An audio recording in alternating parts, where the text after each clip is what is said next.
কিন্তু আমি তো তোমাকে রং মাখাবো না। কেন? কারণ কারণ পেখম দেবী ছাড়া কোনো দোল আমার জন্য দোল নয়। আমি তোমাকে শেষ কথা বলে রাখলাম, রং তুমি খেলবে। হৃদয়কে রং না লাগিয়ে আমি দোল খেলবই না। তুই হলি এ যুগের ফিমেল পৃথ্বীরাজ কাপুর ভুল হয়ে গেছে, পৃথ্বীরাজ চৌহান। আর ওই হৃদয় হচ্ছে মেল সংযুক্তা। মানে হচ্ছে তুলে নিয়ে আসবো হৃদয়কে। তুলে নিয়ে কোথায় আসবে? তুলে নিয়ে আসবো আমাদের বাড়িতে। হ্যাঁ, প্রতিদ্বন্দ্বী হঠাৎ করে ফোনটা কেটে দিল। ওকে লিগ্যাল নোটিশে ড্রাফট করে শোনাতে বললাম, ও আমাকে শোনালো রাহু, কেতু, মঙ্গল, চন্দ্র। আমার খুব ডাউট হচ্ছে, মেয়েকে চোখে চোখে রাখতে হবে। অনু এসে গেছে। কে এসেছে? হৃদয় এসেছে। হৃদয়, চল চল চল চল। এটা কে এরকম রং মেখে বসে আছে দিদি? আর দেখ, চেহারাটাও তো কেমন কেমন লাগছে। Autograph please. আমার ছোট্ট ঘরের জল রং ছবি, হ্যাপি হোলি। সূর্য, পাখি, চাঁদ, কুড়ে ঘর, নদী। আমি তোমায় বলে রাখছি, এই বিয়ের তারিখেই আমি তোমার বিয়ের বন্দোবস্ত করছি আমার পছন্দ করা পাত্রের সঙ্গে। বাপি আমাকে চেনে না, এই পাশ থেকে বিয়ে দেবে আর আমি ও পাশ থেকে পালিয়ে যাব। আমি কলকাতায় যাচ্ছি বাবা, আমি এখানে আর এক মুহূর্ত থাকবো না। তাইলে এর কি হবে?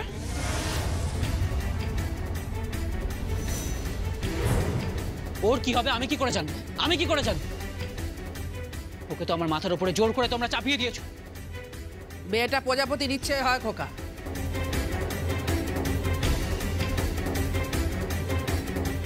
কথায় বলে না, জন্ম মৃত্যু বে তিন বিধাতা নিয়ে। আর ওই যে চাপিয়ে দিচ্ছি বললি না, কথাটা বোধহয় ভুল বললি। এই মেয়েকে সসম্মানে তোমার সঙ্গে করে নিয়ে যেতে হবে আর সংসার করতে হবে এর সাথে। ব্যাস, এটা তোমার বাবারও মত আর এই পরিবারের সকলের মত। ক্ষমা করো মা, ক্ষমা করো। আমি তোমাদের কথার কোনোদিনও অবাধ্য হইনি। ক্ষমা করো বাবা। ওর মতো একটা মেয়ের সাথে আমি সংসার করতে পারবো না, আমার পক্ষে সম্ভব নয়, আমার ইচ্ছা নেই। আমি একটা অন্য পরিবেশের মানুষ, আমি একটা গ্ল্যামার ওয়ার্ল্ডের লোক, সেখানে ওর মতো একটা গাইয়া ভূতের কোনো জায়গা নেই মা। আসলে কি বলো তো বাবা, ওর আর খেদি স্ট্যান্ডার্ড না একদম একদম একদম। ঠিক করে কথা বলবে, ভুলে যেও না ও আমার বাড়ির বউ। আর আমি নিজে পছন্দ করে ওর সঙ্গে তোমার বিয়ে দিয়েছি। হ্যাঁ, সেই বিয়েতে আমারও মত ছিল। খোকা, জোনাকি নিখাত সোনা রে, নিখাত সোনা। তাই হয়তো তোর গয়না উঠতে পারেনি, কিন্তু আমি তো তোর মা, আমি তোর মা হয়ে বলছি, তুই ওর সাথে ঘর সংসার কর, তুই খুব সুখী হবি বাবা, খুব সুখী হবি। আমি বললাম তো আমার পক্ষে সম্ভব নয় মা। ও চাল চলন, পোশাক আশাক, খাওয়া দাওয়া কেমন যেন চিপ টাইপের, সস্তা একটা। সস্তা তুই সস্তা? তাহলে তুই মাকে কি বলবি? হ্যাঁ, তোর মাকে কি বলে মনে হয় সস্তা? মা তুমি নিজের সাথে ওকে কেন তুলনা করছো? কেন তুলনা করছো? হ্যাঁ, তুলনা করবই, তুলনা আসবেই। একটা ছেলের জীবনে মেয়ের ভূমিকা কি থাকে? প্রথমে সে থাকে মাতৃরূপে, তারপরে সে থাকে স্ত্রী রূপে, তারপরে থাকে কন্যা রূপে। তুই তো দ্বিতীয়টাকে অস্বীকার করছিস খোকা, তুই তো অগ্রাহ্য করছিস। ঠিক তাই সিদ্ধার্থ, তোমার মায়ের সঙ্গে আমি দীর্ঘদিন সংসার করছি। তিনি তো লেখাপড়া জানেন না, তোমাদের শহুরে ভাষায় আনকালচার্ড, আনস্মার্ট, অশিক্ষিত। কিন্তু আমি তো তার সঙ্গে সুখে সংসার করছি, তাকে আমি ভালোবাসি। আর শুধু ভালোবাসি না, তাকে আমি শ্রদ্ধাও করি। শ্রদ্ধা করি এই সংসারে তার কন্ট্রিবিউশনের জন্য। আজ যদি আমি তাকে ছেড়ে দিই তাহলে? বাবা এটা তুমি কি বলছো? হ্যাঁ, কি বলছো তুমি? কেন ভুল কি বলছি? যে কারণে তুই আজ জোনাকে গিয়ে ছেড়ে চলে যাচ্ছিস, ঠিক সেই কারণে আমি তোর মাকে অনেকদিন আগে ছেড়ে দিতে পারতাম। আমি একজন হোমিওপ্যাথি ডাক্তার, সমাজে আমার প্রতিষ্ঠা আছে, আমার কাছে ডিগ্রি আছে। কই, আমি তো তোর মাকে ছেড়ে দিইনি, বরং শ্রদ্ধার সঙ্গে তার সাথে আমি এতদিন ধরে সংসার করছি, সুখে সংসার করছি।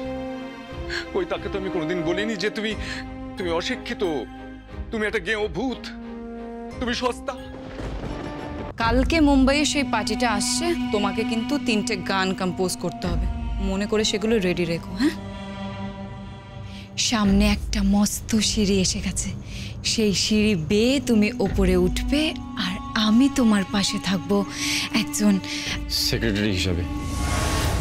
মানে চলো চলো সবাই খেতে চলো চলো। ঈশা আর দীপদাকে অনেকক্ষণ হলো দেখছি না। বাগানেই তো ছিল ওই বন্ধুদের সাথে। না সে তো অনেকক্ষণ আগেকার কথা। তবে ঈশা আর দীপ কিন্তু ঘরে নেই। বাগানেও নেই, ঘরেও নেই, তাহলে ওরা গেল কোথায়? আমি যে সেদিনকে তোমাকে এত করে বোঝালাম, তার কোনো কথাই তুমি শুনলে না। আমি শুধু বলেছি চার্লস আর ওর বন্ধুরা যখন নিজেদের ভাষায় কথা বলে, বক্তৃতা দেয়, তখন আমরাও নিজেদের ভাষায় কথা বলবো, বাংলায় বলবো, বাংলা শিখবো। এতে দোষ কোথায় মা? নিজেদের ভাষা শিখতে চাইলে এতে দোষ? আমি এই গ্রামে নতুন, মানে গ্রামের বাইরে যাওয়ার রাস্তাটা ঠিক খুঁজে পাচ্ছি না। আপনি কোন দিকে যাবেন? কুসুমগঞ্জ যাব। তাহলে তো মা বিশালাক্ষী আপনাকে একবারে ঠিক লোকের সামনে এনেছে। মা, আমায় ফুল দেবে গো, আমি তোমার পুজো করব।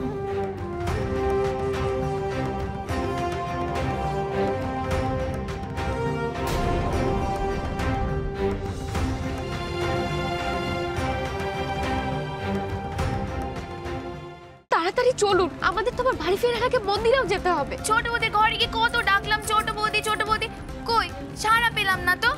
আবার কোথায় গেল মেয়েটা? কালকেই না বারণ করে এলাম, কোথাও নড়ে না জানো। আমাদের কি এখন মন্দিরে যেতেই হবে? বাড়িতে গিয়ে আমি বলবো যে আমি মন্দিরে গিয়েছিলাম পুজো দিতে, এদিকে মন্দিরে পুজো না দিয়ে চলে যাব। আমাদের বাড়িতে যে সম্পত্তি নিয়ে গোল বেঁধেছে তা গোড়াদের কানে গেল কি করে? আর আমাদের বাড়ির কেউই এই বিশ্বাসঘাতকতা করছে। কে এই কাজ করছে সেটা জানার চেষ্টা করো মতুর। আমি চাই তেনার চেরাদ্দর আগেই এই সবের ফয়সলা হয়ে যাক। বেস্ট মহিলা ফুটবলারদেরকে নিয়ে একটা লিস্ট বানাও। আচ্ছা রিভু, আমরা জয়কে আমাদের টিমে নিতে পারি না? তুমি আজই জয়ের সঙ্গে কথা বলো। আমি প্রিমিয়ার লিগ খেলতে পারবো না, কারণ আমি মা হতে চাই। আর এটা নিয়ে আমার স্বামীর সঙ্গে আমার কথা হয়েছে, আমি তাকে কথা দিয়েছি যে তার সন্তানকে আমি পৃথিবীতে আনবো। বেস্ট মহিলা ফুটবলারদেরকে নিয়ে একটা লিস্ট বানাও। আচ্ছা রিভু, আমরা জয়কে আমাদের টিমে নিতে পারি না? তুমি আজই জয়ের সঙ্গে কথা বলো। আমি প্রিমিয়ার লিগ খেলতে পারবো না, কারণ আমি মা হতে চাই। আর এটা নিয়ে আমার স্বামীর সঙ্গে আমার কথা হয়েছে, আমি তাকে কথা দিয়েছি যে তার সন্তানকে আমি পৃথিবীতে আনবো। আমাদের বাড়িতে যে সম্পত্তি নিয়ে গোল বেঁধেছে তা গোড়াদের কানে গেল কি করে? আর আমাদের বাড়ির কেউই এই বিশ্বাসঘাতকতা করছে। কে এই কাজ করছে সেটা জানার চেষ্টা করো মতুর। আমি চাই তেনার চেরাদ্দর আগেই এই সবের ফয়সলা হয়ে যাক। তাড়াতাড়ি চলুন, আমাদের তো আবার বাড়ি ফেরার আগে মন্দিরেও যেতে হবে। ছোট বৌদি ঘরে গিয়ে কত ডাকলাম, ছোট বৌদি ছোট বৌদি, কই সাড়া পেলাম না তো। আবার কোথায় গেল মেয়েটা? কালকেই না বারণ করে এলাম, কোথাও নড়ে না জানো। আমাদের কি এখন মন্দিরে যেতেই হবে? বাড়িতে গিয়ে আমি বলবো যে আমি মন্দিরে গিয়েছিলাম পুজো দিতে, এদিকে মন্দিরে পুজো না দিয়ে চলে যাব। মা, আমায় ফুল দেবে গো, আমি তোমার পুজো করব।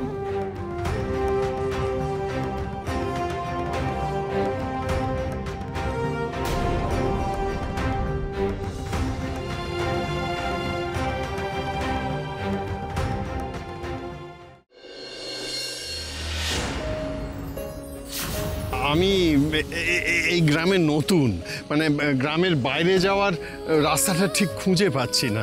আপনি কোন দিকে যাবেন? কুসুমগঞ্জ যাব। তাহলে তো মা বিশালাক্ষী আপনাকে একবারে ঠিক লোকের সামনে এনেছে।